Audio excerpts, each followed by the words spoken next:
हाँ ठीक है, चाय रखो और अभी नोटबुक्स निकालो। चलो। नहीं मैम, पहले चाय पी लीजिए। Sorry ma'am. ठीक है, हम मम्मी का ड्रेस ला के देते, आप हमारे बाथरूम में चेंज कर लीजिए मैम। तुम लोग भी ना। आइए।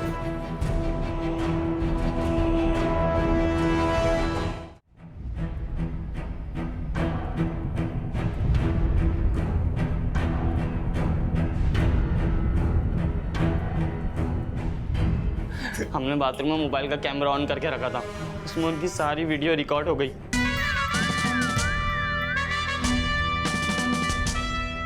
तो शेरा को नोएडा पुलिस ने पकड़ लिया है और उसे हैंड ओवर करने के लिए यहाँ पहुँचते ही होंगे। सर भास्कर को कोई हमारे घर से उठा कर ले गया सर। भास्कर को उठा के ले गया? हाँ सर, किसी ने उसको किडनैप कर लिया, कोई बाइक में उठा के लेकर गया उसे सर। लेकिन भास्कर तो दीपक के साथ रहता था, फिर आपके यहाँ कैसे आया? सर हम भास्कर को थोड़ी देर के लिए हमारे घर ले आए थे। सर हमें पूरा यकीन है कि राजेंद्र के घर वालों ने भास्कर का किडनैप किया होगा। हमने जब उनको फोन किया भास्कर के बारे में पूछने के लिए तो वो उल्टा हम पर ही शक कर रहे थे। क्या बकवास कर रही हो तुम? देखो सीधे सीधे बता दो भास्कर कहाँ है, वरना हम बता रहे हैं अच्छा नहीं होगा तुम्हारे लिए। सर प्लीज आप भास्कर को बचा लीजिए सर, वरना वो मिट्टी की तरह भास्कर को भी मार देंगे सर। प्लीज कुछ कीजिए सर प्लीज। मिश्रा देखो जरा ये सब। Okay sir.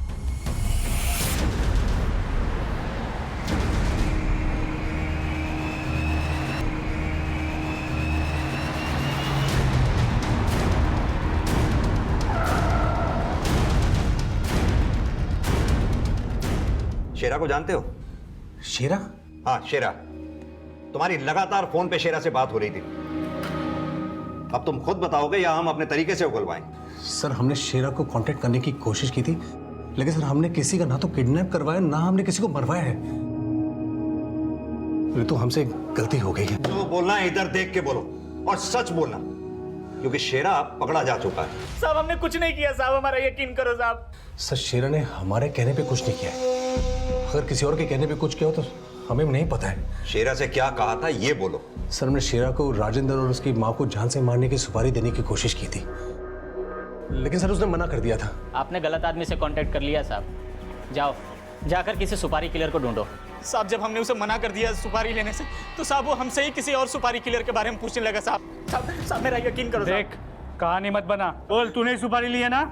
नहीं सर, जब शेरा ने हमको मना कर दिया तो हम पीछे हट गए। लेकिन राजेंद्र के परिवार वालों को तो मरवाना चाहते ही थे ना, हो सकता है किसी और से मरवा दिया हो। नहीं सर, हम शेरा से कह के राजेंद्र उसके घर वालों को मरवाना जरूर चाहते थे, लेकिन हमने किसी को मरवाया नहीं।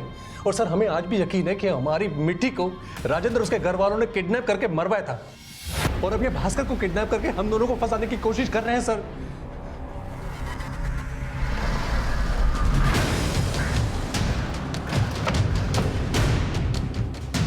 लेके जाओ।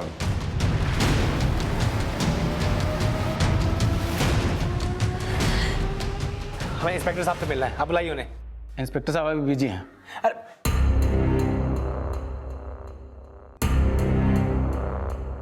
एक मिनट। हाँ मिश्रा बोलो। सर भास्कर को विक्रम और रितु के घर के बाहर से किडनैप होते हुए कुछ लोगों ने देखा था, और ये किडनैपिंग उस दुकान के सीसीटीवी में कैप्चर हुई जिसमें मीठी की किडनैपिंग कैप्चर हुई थी। पता चला वो बाइकर कौन था? नहीं सर, उसके बारे में कुछ पता नहीं चल पाया है। उसने हेलमेट पहना हुआ था। तुम वह पूछताछ जारी रखो, फौरन मुझे वो फुटेज भिजवाओ। Okay sir. ये तो तुम जो कर रहे हो ना ठीक नहीं कर रही हो। बारावाज कैसी आ रही? देखो दीपक, हमने कुछ गलत नहीं किया है। लेकिन तुम्हारे पति ने तो किया है। क्या हो रहा है सब? सर अब तो आपको यकीन हो गया ना कि ये अपने पति के साथ मिलके दुश्मनी निकाल रही है हमारे साथ। विक्रम को आपने अरेस्ट किया, इसे भी अरेस्ट कीजिए। हमें हमारा काम मत सिखाओ, और यहाँ शोर शराबा करने की तो बिल्कुल भी जरूरत नहीं है। लेकिन सर भास्कर, हम ढूंढ रहे हैं उसे, जैसे ही कुछ पता चलेगा आप लोगों को इन्फॉर्म कर देंगे। आप लोग अभी जा सकते हैं यहाँ से। चलिए चलिए निकलिए, आइए आइए, चलिए निकलिए।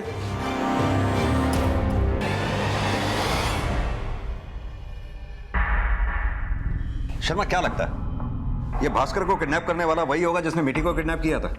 सर पॉसिबल तो है, लेकिन मीठी के किडनैपर का कोई लीड नहीं मिला था, और हो सकता है कि ये बाइक भी चोरी की हो। सर ये बाइकर भी हनुमान नगर की तरफ गया था, लेकिन ये भास्कर को कहाँ लेके गया इसका कोई क्लू नहीं मिला है।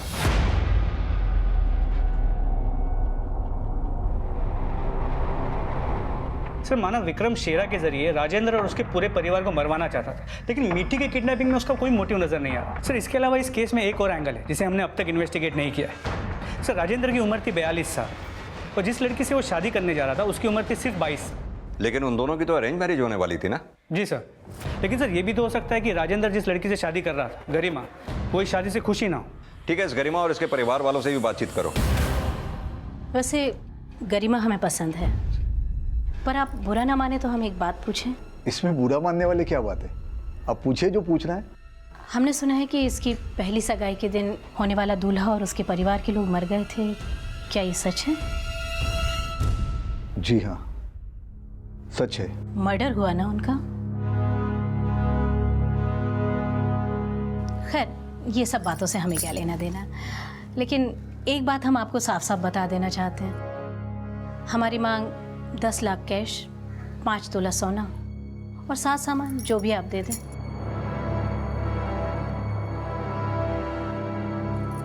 नमस्कार।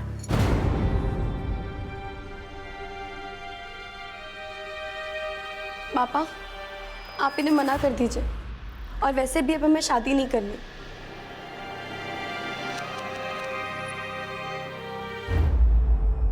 सर, राजेंद्र के बिजनेस का बैकग्राउंड चेक किया तो पता चला इस बिजनेस में आधा शेयर राजेंद्र का है और आधा शेयर दीपक का। इसमें निशा का कोई हिस्सा नहीं है। इससे तो निशा का मोटिव और भी स्ट्रांग हो जाता है। जी सर, राजेंद्र की कंपनी के मैनेजर से बात की तो पता चला पिछले 6 महीने में ये कंपनी घाटे में चल रही है, और इस बात को लेकर 1.5 महीने पहले राजेंद्र और दीपक के बीच अनबन भी हुई थी। मैनेजर कौन? संजय श्रीवास्तव।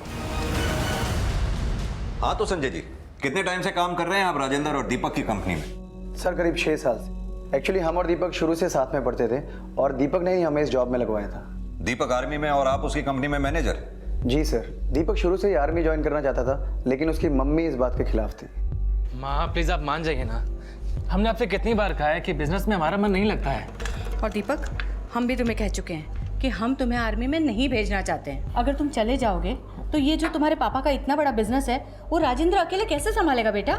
माँ हम सब संभाल लेंगे। अरे दीपक अगर आर्मी में जाना चाहता है तो उसे जाने दो। आपको तो गर्व होना चाहिए कि आपका एक बेटा देश के लिए कुछ करना चाहता है। दीपक को आर्मी ज्वाइन करने के लिए राजेंद्र भैया ने सपोर्ट किया, लेकिन जब उसे पता चला कि कंपनी घाटे में जा रही है और भैया उसे अकेले संभाल नहीं पा रहे, तो अचानक से 1.5 महीना पहले दीपक असम से मेरठ आ गया। तभी उन दोनों में अनबन हुई। कैसी अनबन? सर वो दीपक आर्मी छोड़ के वापस बिजनेस में आना चाहता था। तू आज कायरों जैसी बात क्यों कर रहा है दीपक? देश सेवा से पीछे हटना सबसे बड़ा पाप है। अरे बिजनेस में घाटे की भरपाई तो हम चुटकियों में कर लेंगे। आर्मी छोड़ने का ख्याल निकाल दो अपने दिल से। दीपक के आर्मी में होने के बावजूद कंपनी का नफा और नुकसान दोनों भाइयों में शेयर होता था? जी सर। ठीक है, आप जा सकते हैं। Thank you sir. सो हो सकता है कि दीपक को ऐसे लगा हो कि आर्मी में जॉब करते करते घर का बिजनेस हाथ से ना चला जाए, इसलिए वो आर्मी छोड़ के बिजनेस में वापस आ रहा था। शर्मा, ऐसा भी तो हो सकता है कि राजेंद्र ही ना चाहता हो कि दीपक वापस बिजनेस में आए, इसलिए राजेंद्र बिजनेस में घाटा दिखा रहा हो। हेलो। हाँ, सब इंस्पेक्टर आनंद शर्मा बोल रहा हूँ। आप लोग अभी थाने आ जाइए, सर को आपसे बात करनी है। भास्कर मिल गया क्या? अभी तक तो कुछ नहीं, लेकिन आप लोग यहाँ आ जाइए। भास्कर का कुछ पता चला? पता नहीं, थाने बुलाया। निशा आ गई क्या? नहीं, बस वो आने वाली होगी।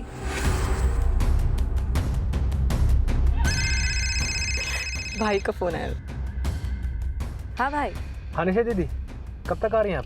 हमें तो थोड़ा टाइम लगेगा, लेकिन हुआ क्या है? चंचल घर पे अकेली है, आप जल्दी आ जाइए। हाँ, पर तुम कहाँ पर हो? दीदी हम पुलिस स्टेशन जा रहे हैं। Police station?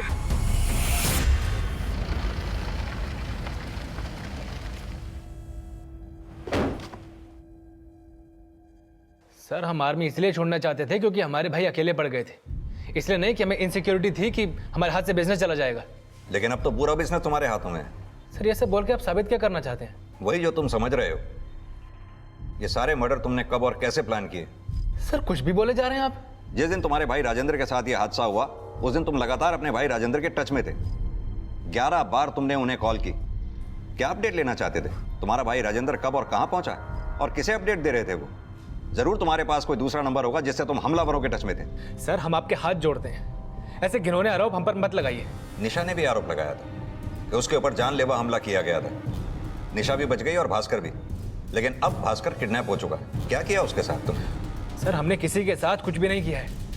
अगर हमें बिजनेस का लालच होता तो हम आर्मी का भी ज्वाइन ही नहीं करते।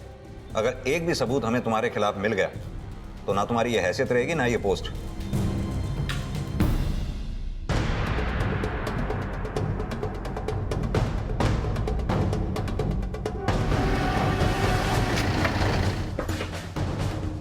क्या हुआ? पुलिस ने क्यों बुलाया था? कुछ बताया भास्कर के बारे में?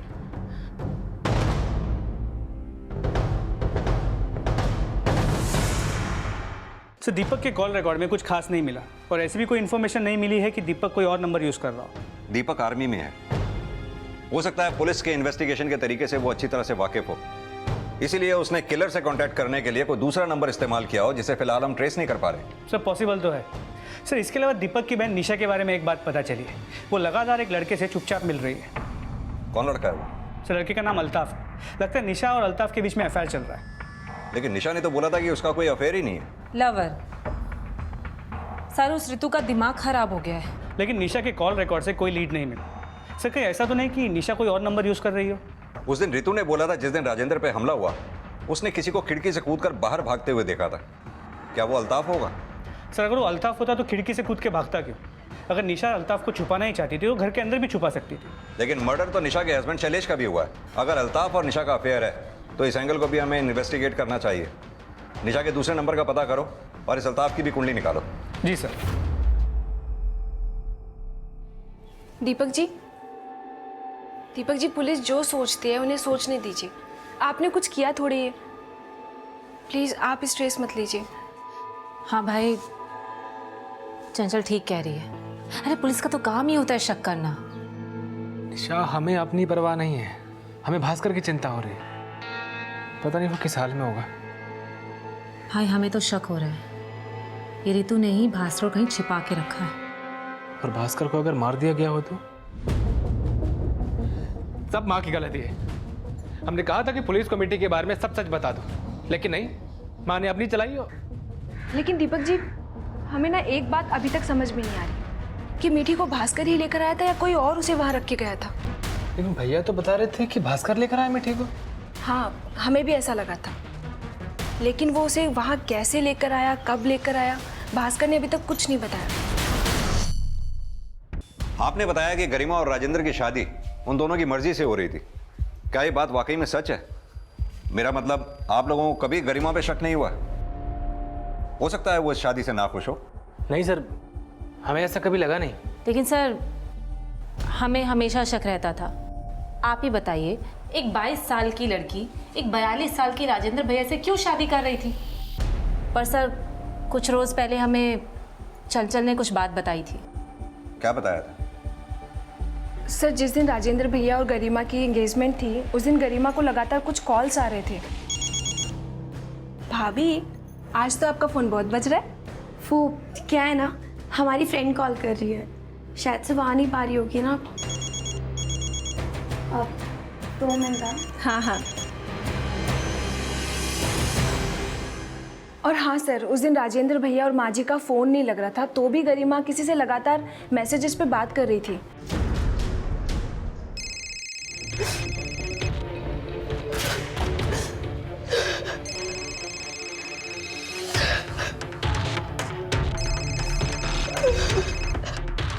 सर गरिमा की एक इन्फॉर्मेशन मिली है। गरिमा के पेरेंट्स उसकी शादी कहीं और करा रहे हैं। एक फैमिली उसे देखने भी आई थी। राजेंद्र को मरे अभी 1 हफ्ता भी नहीं हुआ और गरिमा के परिवार वाले उसकी दोबारा शादी कराने की सोच रहे हैं। ये गरिमा और उसके परिवार वालों के कॉल रिकॉर्ड्स निकलवाओ। गरिमा को भी थाने बुलाओ। सर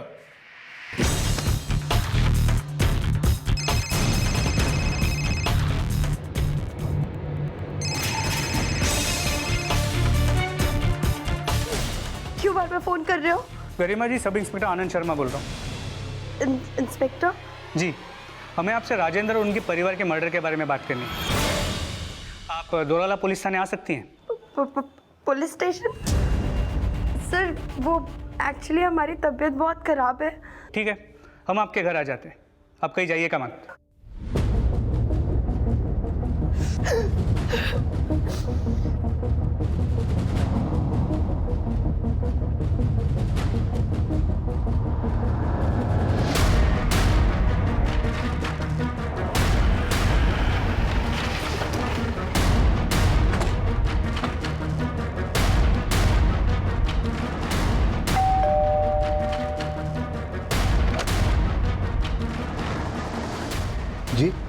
गरिमा से मिलना था। अभी बुलवाता हूँ। गरिमा, दरवाजा खोलो बेटा। देखिए ना, दरवाजा नहीं खोल रही। हटिए जरा। इसकी चाबी होगी आपके पास? नहीं सर, ये तो अंदर से लॉक होता है। शर्मा, दरवाजा तोड़ो। सर,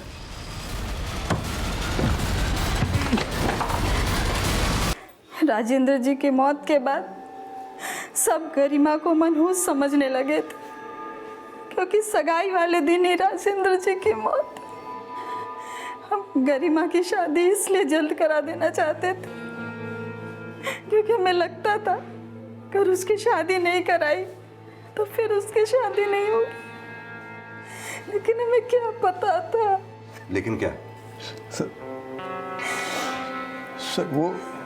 वो शादी नहीं करना चाहती थी।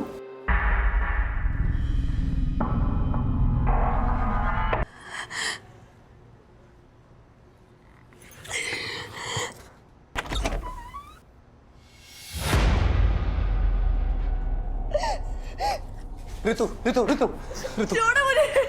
ऋतु, तुम भी हम पे शक कर रही हो? हमने मिट्टी के साथ कुछ नहीं किया है।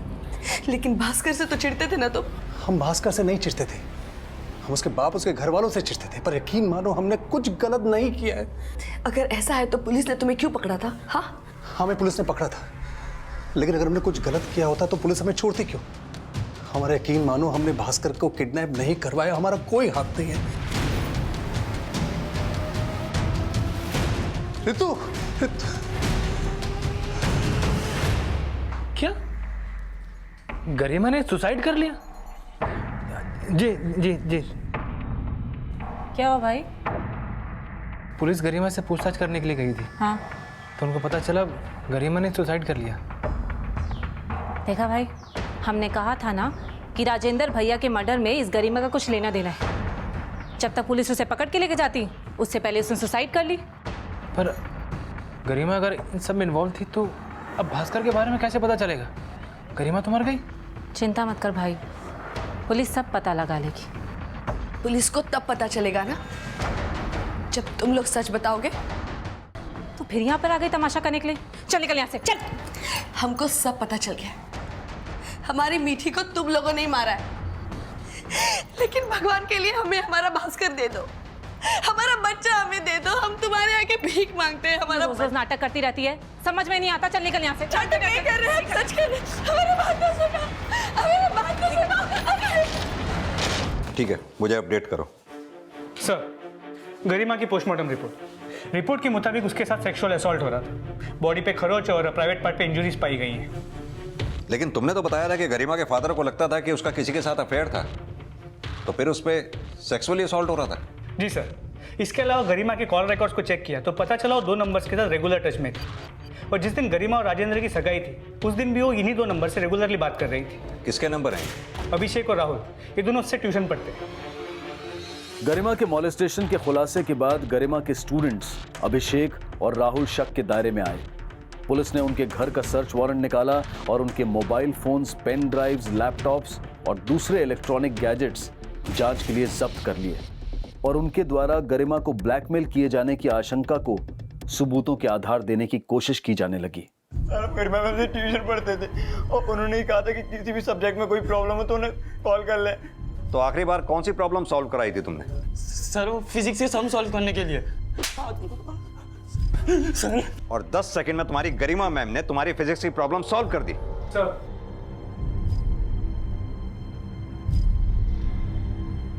तुम्हारा सारा कच्चा चिट्टा खुल गया। तुम्हारे लैपटॉप की मेमोरी को रिट्रीव करके हमने सब पता लगा लिया कि तुमने क्या क्या किया था गरिमा के साथ। अब बोलो, क्या किया था तुमने? बोलो। सर, हम मानते हैं कि हमने गरिमा मैम को ब्लैकमेल किया है। और क्या क्या किया था ये बताओ, बोलो। सर, गरिमा मैम बहुत सिंपल थी, लेकिन हमें बहुत अट्रैक्टिव लगती थी। इसलिए एक दिन जब वो हमें ट्यूशन पढ़ाने घर पर आई, तब मेरे पेरेंट्स घर पर नहीं थे। वो क्या है ना, आज मम्मी घर पे नहीं है ना, तो हमने सोचा आपके लिए चाय बना ले। कभी कभी पढ़ाई में भी इतना मन लगा लिया करो। चलो रखो चाय। पहले चाय पी लो, फिर शुरू कर दे पढ़ाई। हाँ ठीक है, चाय रखो और अभी नोटबुक्स निकालो। नहीं नहीं मैम, पहले चाय पी लीजिए।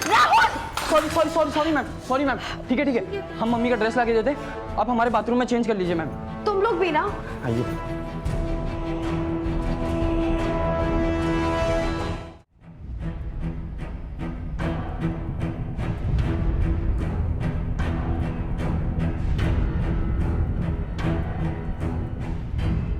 हमने बाथरूम में मोबाइल का कैमरा ऑन करके रखा था, उसमें उनकी सारी वीडियो रिकॉर्ड हो गई। फिर उन्हें ब्लैकमेल करने लगे।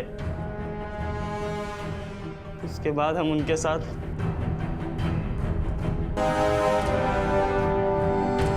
फिर हमें पता चला उनकी सगाई हो रही थी। कांग्रेट्स मैम, सुना आपकी सगाई होने वाली है। देखो सगाई वगाई कर लो, लेकिन हमारी सुहाग रात बंद नहीं होनी चाहिए। वो क्या है ना, सुहाग रात बंद हो गई तो हम आपके होने वाले पति को सब बता देंगे। तो राजेंद्र और उसके घर वालों को तुम लोगों ने इसलिए मार दिया क्योंकि गरिमा ने तुम्हारे पास आने से मना कर दिया था। नहीं सर, राजेंद्र के मर्डर से हमारा कोई लेना देना नहीं है। सर, अल्ताफ के कॉल रिकॉर्ड्स, इससे ये पता चला कि निशा के पास एक और नंबर है जिससे वो अल्ताफ से रेगुलरली बात किया करती थी।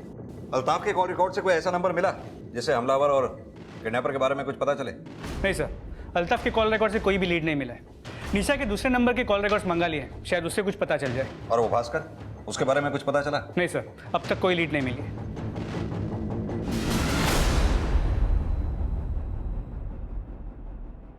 हमें माफ कर दीजिएगा भैया, हमसे बहुत बड़ी भूल हो गई है। हमें भास्कर को रितु के साथ नहीं भेजना चाहिए था। जो गलती हमने की है उसकी सजा भी हमें मिलनी चाहिए। बचपन में हमारी गलती पे जब माँ हमें मारती थी तो आप आके बचा लेते थे, लेकिन आज हमने ऐसी भूल की है ना भैया कि हमें कोई नहीं रोक पाएगा। हमसे बहुत बड़ी गलती हो गई है। हमें नहीं भेजना चाहिए था ना भास्कर को। हमने भास्कर को नहीं भेजना चाहिए था। नहीं दीपक जी, आप अपने आप को सजा मत दीजिए, भरोसा रखिए।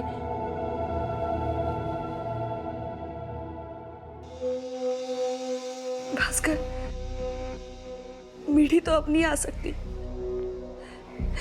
लेकिन तुम हमारे पास वापस चले आओ। अपनी बेटी मीठी को खो चुकी रितु अब अपने बेटे भास्कर के सही सलामत मिल जाने की दुआ कर रही थी।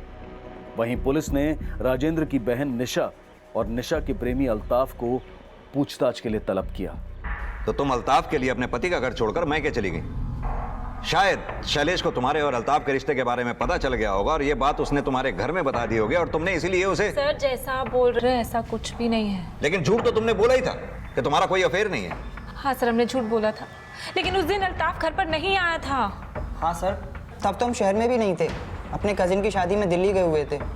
आप चाहे तो पता कर सकते हैं। सर, माना हमने अपने और अल्ताफ के अफेयर के बारे में आपसे छिपाया, लेकिन उस दिन कोई तो घर पर जरूर आया था जो शायद हमें मारना चाहता था। लेकिन कौन, ये नहीं बताया था तुमने?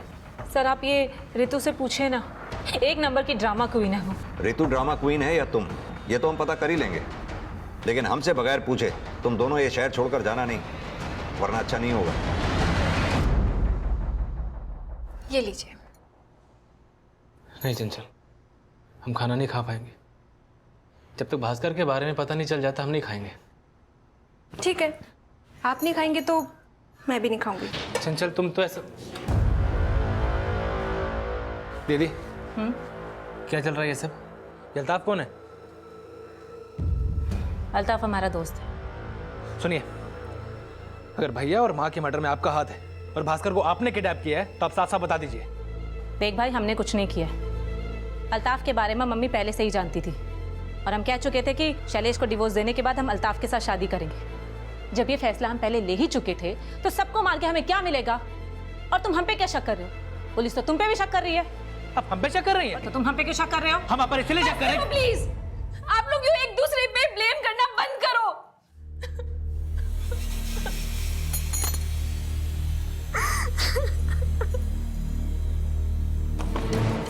सर, निशा के दूसरे नंबर के कॉल रिकॉर्ड्स, इसमें भी कुछ सस्पिशियस नहीं मिला और ना ही दीपक की एक्टिविटीज में। दीपक की बीवी चंचल के कॉल रिकॉर्ड्स में भी कुछ खास नहीं मिला। ये दीपक के बारे में आसाम में अच्छी तरह से पता करो। मुझे लगता है इस केस से कोई फैमिली एंगल जुड़ा है। राजेंद्र के बिजनेस से जुड़े लोगों से भी पता करो, शायद कोई लीड मिले। लगता है इस दीपक की बीवी चंचल से भी मिलना ही पड़ेगा।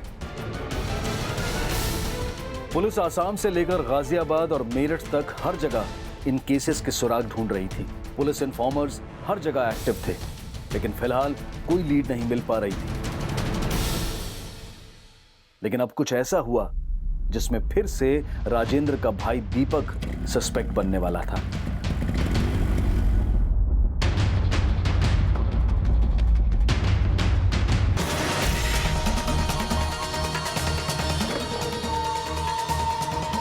शर्मा, बॉडी पोस्टमार्टम के लिए भेजो।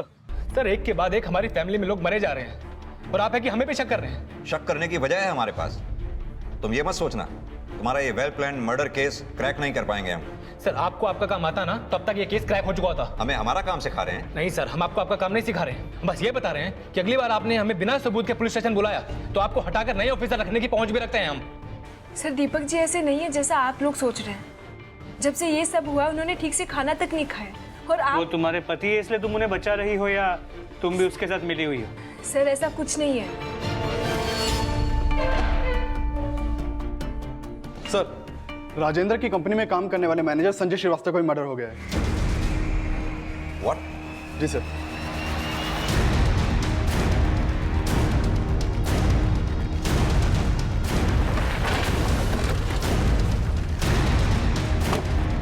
आइए सर, आइए सर, हमने आपको फोन किया था। आइए।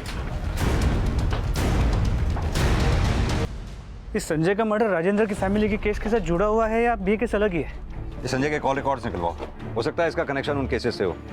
आसपास भी पूछताछ करो, शायद कुछ पता चले।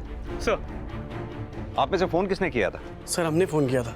क्या देखा था आपने? सामने देखा एक बूढ़ा सा आदमी संजय के घर से बाहर निकल रहा था। उसके कपड़ों पे कुछ लाल रंग का निशान था, शायद खून के धब्बे होंगे। कौन था वो आदमी? सर उस आदमी को पहले यहाँ कभी देखा नहीं हमने। उसका स्केच बनवा सकते हो? साहब ठीक तरह से याद तो नहीं, पर कोशिश जरूर करेंगे।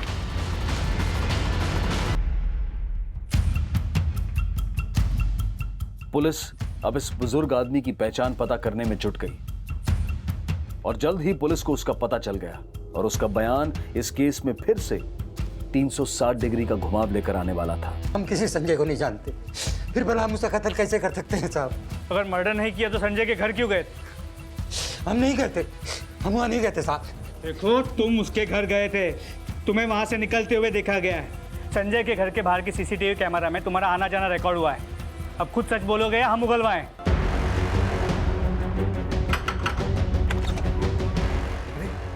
प्रणाम। प्रणाम। आइए अंकल बैठिए, पानी लेके आता हूँ।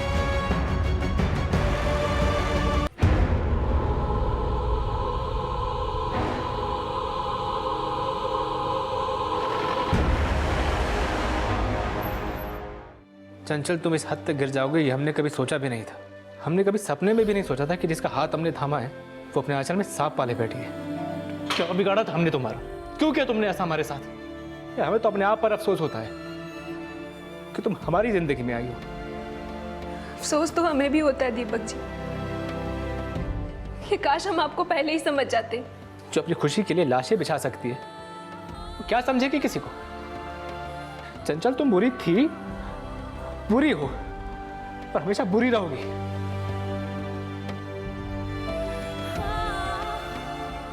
संजय को मारा क्यों?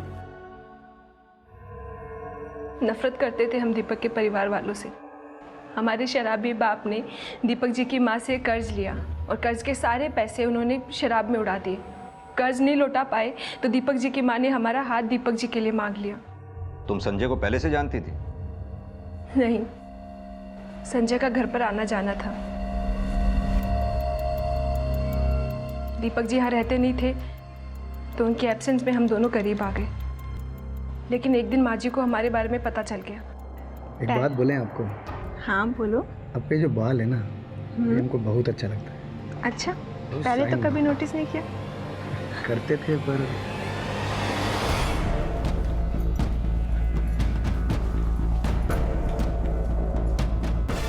दीपक, कब तक तुम अपनी बीवी को हमारे पास यहाँ अकेला छोड़ोगे? वो हम कह रहे थे कि तुम उसे जल्द से जल्द अपने पास आसाम बुला लो। माँ जी हमें आसाम भेजना चाहती थी, लेकिन हमने दीपक जी से बोल दिया कि हमने यहाँ एक कोर्स ज्वाइन किया है जिसकी वजह से 6 महीने तक हमें यहीं रहना पड़ेगा।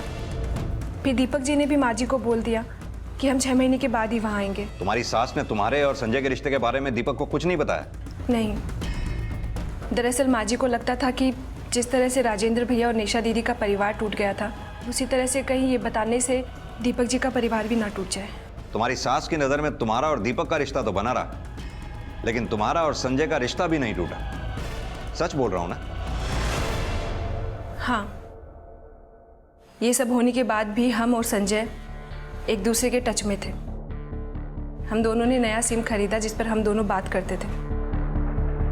उसके बाद हम दोनों ने मिठी को मारने का प्लान बनाया ताकि सारा इल्ज़ाम दीपक के परिवार पर आ जाए, लेकिन हमारा प्लान फेल हो गया था और माँ जी के कहने पर राजेंद्र भैया ने मिठी की बॉडी को डंप कर दिया। उसी रात माँ जी ने हमें आसाम भेज दिया, लेकिन यहाँ संजय हमसे किसी भी हालत में शादी करना चाहता था और उसी के चलते उसने सारे बाकी के मर्डर्स करवाए। हमें संजय के कॉल रिकॉर्ड से पता चला कि उसकी मुन्ना और कालिया नाम के हिस्ट्री शीटर से बात हुई थी। क्या संजय ने राजेंद्र की माँ और उसके जीजा को मरवाया? सर, बस हम इतना जानते हैं कि संजय ने राजेंद्र भैया पर हमला करवाने के लिए कुछ लोगों को हायर किया था और यहाँ रीतू के चलते संजय निशा दीदी को भी नहीं मार पाया।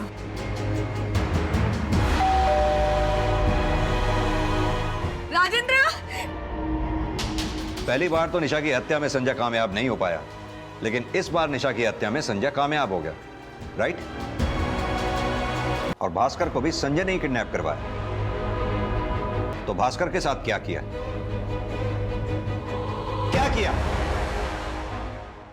मार दिया।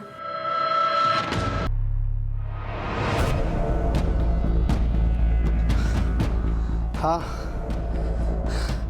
इसका तो काम हो गया। अब अपने को मिलने से कोई नहीं रोक सकता।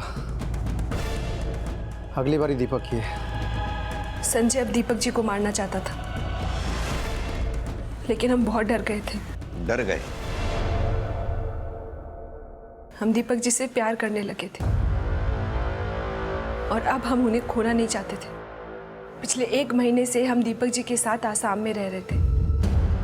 इससे पहले इतना वक्त हमने कभी उनके साथ नहीं बिताया था। उनके साथ रहते हुए हमें एहसास हुआ कि वो बहुत अच्छे इंसान हैं और हमें अपने किए पे गिल्ट होने लगा।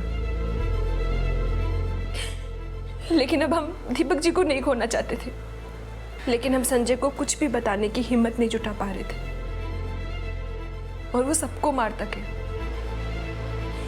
लेकिन सच में इस बार हम किसी भी हालत में दीपक जी को नहीं खोना चाहते थे, इसलिए हमने फैसला लिया और हम पापा के पास गए। उन्हें जाकर सब कुछ सच सच बता दिया। पापा हमारी खुशी के लिए संजय को मारने के लिए तैयार हो गए। हमसे बहुत बड़ी भूल हो गई साहब। अपनी ही बेटी का सौदा कर डाला। संजय को मार के हम इस भूल को सुधारना चाहते थे साहब। हम इस भूल को सुधारना चाहते थे। कितने स्वार्थी हो तुम बाप बेटी। अपने स्वार्थ और खुशी के लिए कितनी जानें ले ली तुमने। एक बेटे को अपने बाप से जुदा कर दिया, एक माँ से उसकी बेटी छीन ली, पूरा का पूरा परिवार खत्म कर दिया सिर्फ अपनी खुशी और स्वार्थ के लिए। लानत है तुम जैसे लोगों पर।